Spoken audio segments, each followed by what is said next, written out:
Assalamualaikum warahmatullahi wabarakatuh, Bapak Ibu dan rekan-rekan mahasiswa. Bertemu lagi dengan saya Nurul Mustafida sebagai tutor mata kuliah analisis informasi keuangan. Bapak Ibu, tidak terasa ini adalah sesi terakhir, sesi 8 untuk mata kuliah AIK di semester genap 2024-2025. Jadi sebelumnya saya ingatkan ke Bapak Ibu dan rekan-rekan bagi yang belum mengerjakan tugas 1 hingga 3 dan terlewat waktunya bisa menghubungi saya melalui chat e-learning untuk saya berikan kompensasi waktu untuk pengerjaan. Bapak, Ibu, dan rekan-rekan, saya akan menjelaskan terlebih dahulu materi apa yang akan kita bahas di sesi terakhir di AIK. Jadi, yang kalau di materi di sesi ketujuh kita sudah belajar terkait analisis kinerja keuangan, maka sekarang kita membahas terkait rekomendasi hasil analisis laporan keuangan. Nah, dengan proses yang kemarin ketika menganalisis kinerja keuangan, ada proses menghitung dan membandingkan. Nah, analisis pembandingan atau trend itu akan digunakan untuk analisis laporan keuangan harus ngapain manajemen gitu ya. Jadi akan memberikan rekomendasi-rekomendasi kepada pihak manajemen.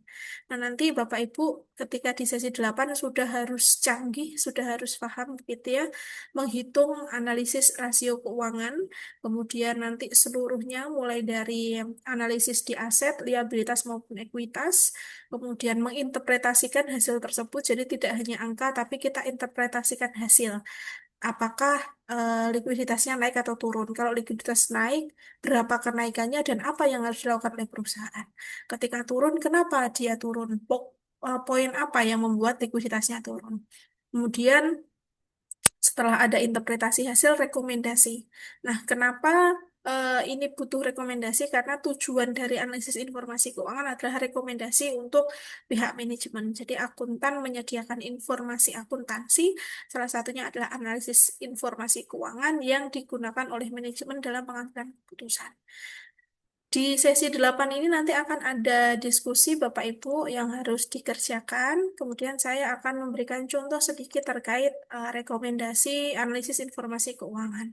Jadi kalau kita lihat di sini contohnya adalah kita akan membandingkan trennya dulu hasil dari beberapa rasio mulai dari current ratio, quick ratio, cash ratio, inventory turnover dan lainnya hingga analisis di sisi ekuitas setelah nanti dibandingkan antar tahun maka akan ada trennya. Oh, kalau kita lihat nih ROA, ROA, return on asset.